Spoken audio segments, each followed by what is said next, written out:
کہ خانقاہوں میں اس آزمائش کا تصور بھی نہیں کوئی کر سکتا. سمجھتے ہو کہ نہیں سمجھتے ہو؟ ایسے طریقوں سے ان کو آزمایا ہے. 3 چیزیں بزرگ بننے کے لیے ضروری ہوتی ہیں، خوب سمجھ لو. یہ جو آج کل ہر پاگل سے پاگل بزرگ بنا پھر رہا ہے نا، پھونکوں والا اور چڑیلوں والا، اٹ از ناٹ بزرگ. نیک بننے کے لیے بزرگ نیک ایک ہی چیز ہے. بزرگ کوئی الگ سی اخلائی مخلوق نہیں ہوتی. 3 چیزیں باطنی صفات. ظاہری طور پر تو ہر گناہ سے بچنا ضروری ہے، یہ میرا ٹاپک نہ رہ جائے کہیں، وہ میں پھر اس پہ رپورٹ بعد میں پیش کروں گا. ابھی تو ہم دوبارہ شیطان کی طرف آ رہے ہیں. ایک حب جاہ نہ ہو. حب جاہ کا مطلب شہرت کا بھوکا، بڑا بننے کا شوق، ہر جگہ یہ کہ میری ٹانگ اونچی رہے. جس میں یہ ہے وہ انسان کا بچہ ہی نہیں ہے. وہ اس کے اندر جراثیم کون سے والے ہیں؟ شیطان والے. نمبر 2 حب مال نہ ہو، پیسوں کا بھوکا نہ ہو. بعض لوگ پیسے کے بھوکے نہیں ہوتے، شہرت اور عزت کے بہت بھوکے ہوتے ہیں. بعض عزت اور شہرت کے بھوکے نہیں ہوتے، پیسوں کے لالچی ہوتے ہیں. وہ عزت بیچ کے پیسہ کماتے ہیں، کہتے ہیں عزت جائے پیسہ نہ جائے. یہ بھی بہت بڑی بیماری ہے. اور تیسری چیز ہے حب باہ، ٹھرکی، عورت کے ٹھرکی. سمجھتے ہو گے نہیں سمجھتے؟ یہ 3 قسم کی ٹھرک مارکیٹ میں بہت چل رہی ہے. عورت کی ٹھرک کیا ہوتی ہے؟ بندے کا فون آیا 2 منٹ میں نمٹا دیا. کسی خاتون کا فون آیا، ذرا آواز اچھی ہے، فون پہ چپک گیا. اور یہ ان لوگوں میں خطرہ زیادہ ہوتا ہے جو مشہور ہوتے ہیں، کیونکہ ان سے عورتوں کا واسطہ بہت ہوتا ہے. عام آدمی کو اتنا واسطہ نہیں پڑتا. تو ایسے مذہبی اسکالرز بھی ہیں کہ انٹی کو سمجھاتے سمجھاتے اس کے گھر تک پہنچ گئے. بہت ہیں. کچھ تو ایسے ہوتے ہیں کہ ہوتے نیک ہیں لیکن عورت کے فتنے میں آ کے بگڑ جاتے ہیں. کچھ ہوتے ہی فراڈی ہیں شروع سے. بعض دفعہ بندہ نیک ہوتا ہے لیکن وہ عورت کے فتنے میں پڑ کے برباد کر دیتا ہے اپنے آپ. ایسے لوگ بھی ہیں. اور کچھ ہوتے ہی 2 نمبر ہیں شروع سے ہی. تو جو ان چیزوں سے بچ گیا تو تصوف کی اصطلاح میں کہا جاتا ہے کہ اس میں حب باہ بولو نہیں. ایک ہوتا ہے قوت باہ، ایک ہوتی ہے حب باہ. دونوں میں کیا ہے؟ ابے کیا ہو گیا؟ فرق ہے. قوت باہ تو مردانگی کو بولتے ہیں، وہ تو پیغمبروں میں بہت ہوتی ہے. ایک پیغمبر میں 40 مردوں کے برابر قوت ہوتی ہے. تو یہ تو مرد کی مردانگی ہے. ایک ہے حب باہ، ہوس، اندر کچھ بھی نہیں ہے، گٹکے کھا کھا کے تباہ ہو گیا ہے. ٹھڑک اتنی ہے کہ انٹی ایک گلی کے ایک کونے سے گھسے گی نا تو جب تک اس کو دوسرے کونے سے نکال نہیں دیتا نظر نہیں جھکے گی اس کی. آپ دیکھ لو کراچی کے گٹکے والوں کو. صحت کا یہ عالم ہوگا کہ قمیض اتاریں تو پوری پسلیاں آپ گن سکتے ہیں باہر سے. ایکس رے رپورٹ کی ضرورت ہی نہیں ہے. الٹرا ساؤنڈ کے لیے کہ ڈاکٹر نے بولا ضرورت نہیں ہے، یہاں سے پتا نظر آ رہا ہے ہمیں. ٹھیک ہے نا. گٹکوں کا دیکھو، کوئی نیچرلی اگر کوئی لڑکا باریک ہے نا تو اس پہ طنز مت سمجھو، کیونکہ یہ تو اللہ کی بنائی ہوئی وہ ہے. کچھ باریک ہوتے ہیں، کچھ کیا ہوتے ہیں. میں تو گٹکا نہیں کھاتا تھا لیکن میں بہت باریک تھا. یہ تو میں 2013 میں تھوڑا سا موٹا ہوا ہوں. شادیوں کی برکت کہہ لو یا کیا کہہ لو، واللہ عالم. ان کو پتا ہے میں کتنا باریک سا ہوتا تھا. 2013 سے پہلے میری یہی پوزیشن تھی جو میں بیان کر رہا ہوں. لیکن وہ باریکی صحت کی کمزوری کی وجہ سے نہیں تھی، وہ نیچرلی دبلا پتلا. کیونکہ صحت تو پہلے اب سے زیادہ اچھی تھی. اس وقت ہم بھاگتے تھے، پکڑائی میں نہیں آتے تھے. تو پہلے زیادہ اچھی صحت تھی جب دبلے تھے. تو ایک دبلا یا ایک موٹا وہ ہوتا ہے جو نیچرلی اللہ نے کسی کو موٹا بنایا، کسی کو کیا بنایا. یعنی میں اتنا باریک تھا کہ جب میں نے دوسری شادی کی تو بڑے ہنگامے ہوئے خاندان میں. تو ہمارے استاذ نے پوچھا کہ تمہارا وزن کتنا ہے. مجھے یاد ہے میں نے کہا 50 کلو. انہوں نے کہا کام 90 کلو کا کیا تم نے. ویٹ تمہارا 50 کلو ہے اور کام تم نے کون سا کر لیا؟ 90 کلو والا کر لیا. جب میں نے دوسری کی تھی تو وہ بڑی بحثیں بہت چلتی تھی. ایک دفعہ میں بیٹھا ہوا تھا تو میری پنڈلی نظر آ رہی تھی بہت ہی باریک سی. ہمارے استاذ کی عادت تھی مزاح کرنے کی. انہوں نے کہا بھائی یہ پنڈلی نیچے کرو یار. باتیں 2 4 شادیوں کی چل رہی ہیں اور یہ پنڈلی جو ہے نا آپ کی یہ کہہ رہی ہے کہ نہیں بھائی یہ نہیں ہو سکتا.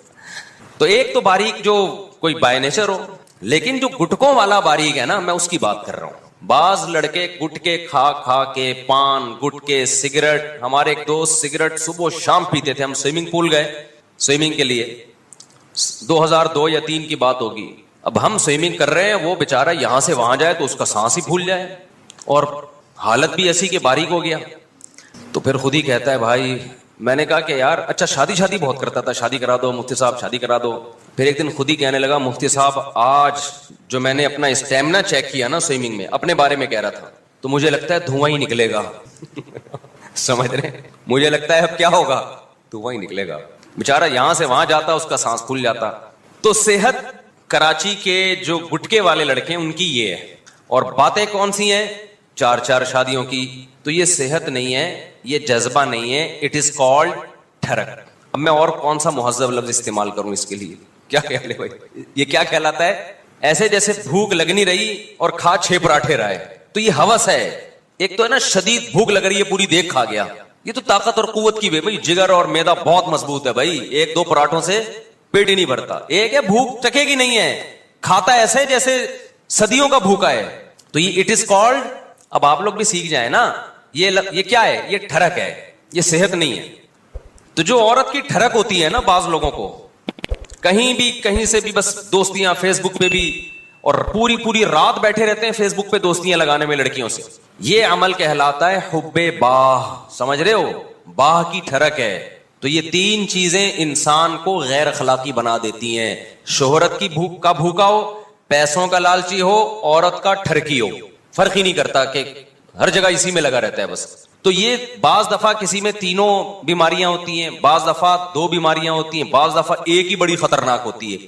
تو شیطان جو تھا نا, شیطان, اس میں نہ مال کی محبت تھی نہ عورت کی ٹھرک تھی, اس میں ایک ہی بیماری اتنی خطرناک تھی جو 2 کے قائم مقام ہے. وہ کیا ہے؟ حب جاہ, تکبر, کہ سب سے زیادہ عزت میری ہونی چاہیے. سمجھتے ہو کہ نہیں, اللہ کے دربار میں میں ہوں بھائی, میں سب سے زیادہ موسٹ امپورٹنٹ پرسن کون ہوں؟ اللہ کے لیے میں ہوں. یہ آدم کیوں آیا بعد میں, اس کو اتنا پروٹوکول کیوں دیا جا رہا ہے؟ تو یہ تصوف میں جس میں 3 چیزیں نہیں ہوں گی, یعنی شیخ کا خیال ہوتا ہے کہ یہ 3 چیزیں نہیں ہیں, تو ان کو سمجھا جاتا ہے کہ یہ کیا ہے, یہ نیک آدمی ہے. ہمارے ہاں آج کل نیک کی ڈیفینیشن یہ رہی نہیں ہے. ہمارے یہاں نیک کی ڈیفینیشن تو جھاڑ پھونک اور پھونکو والا اور جن چڑیل بھوت بھگانا, اور بہت زیادہ دیکھ لیا تو کوئی بہت عبادت کر رہا ہے, عبادت بھی اس کا ایک حصہ ہے, لیکن آپ عبادت بہت کر رہے ہو اور دنیا کی محبت کے گٹر ابل رہے ہیں آپ کے دل میں. مال کی محبت ہے, دنیا کی محبت کے گٹر جب ابلتے ہیں تو مال کی محبت پیدا ہوتی ہے اور جاہ کی محبت. ان 2 چیزوں کا مجموعہ دنیا کی محبت کہلاتا ہے. یعنی حب مال, حب جاہ اور حب باہ, یہ 3 چیزوں کا مجموعہ کو ہم ان شارٹ کیا کہتے ہیں؟ حب دنیا, دنیا کی محبت. حالانکہ مسافر خانہ ہے, اس سے کیوں اتنی محبت کر رہے ہو بھائی, کیوں لفٹ کرا رہے ہو اس کو اتنا؟ تو یہ 3 چیزیں جس میں ہوتی ہیں وہ اللہ کی نظر میں اچھا نہیں ہے. بعض میں 2 ہوتی ہیں, بعض میں ایک ہی بہت خطرناک ہوتی ہے. تو اب شیطان کا مسئلہ کیا تھا میرے بھائی؟ شیطان ڈپریشن میں گیا, ٹینشن میں گیا. کس بات سے؟ اس بات سے ٹینشن میں گیا کہ اس کو سجدہ میں کیوں کروں, اس کو مجھ سے افضل کیوں بنا لیا. مائک کی آواز ابھی بھی کم ہے, مجھے بڑا چیخنا پڑ رہا ہے اور تیز ہو نہیں رہی میرا خیال ہے. تو اس ٹینشن میں شیطان نے 3 غلطیاں کی ہیں, اس کے 3 سائڈ افیکٹ ہوئے, کیونکہ یہ ٹینشن غلط ہو رہی تھی. پہلی غلطی, پہلا اس کو نقصان یہ ہوا کہ خدا کی ناراضی. پہلا نقصان یہ ہوا کہ ثواب نہیں ملا اس ٹینشن پہ. خود ٹینشن بھی تو ایک مصیبت ہے نا, ایک عذاب ہے.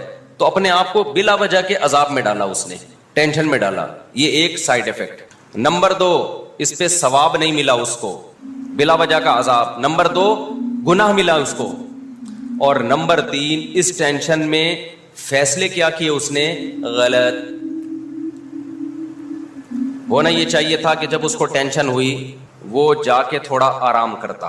اے اللہ, ابھی تو مجھے سمجھ میں نہیں آ رہا, تو نے آدم کے بارے میں حکم دیا کہ میں سجدہ کروں, میں بہت ٹینشن میں اس وقت, تو اے اللہ کل دیکھوں گا اس بارے میں, غور کر کے تجھے بتاؤں گا. بات یہ بھی غلط تھی بھائی, اللہ کا آرڈر فوراً پورا کرو, لیکن ڈیلے کر دیتا. کیا خیال ہے بھائی, ابھی فیصلہ نہیں ہو رہا, ابھی میں بہت غصے میں ہوں.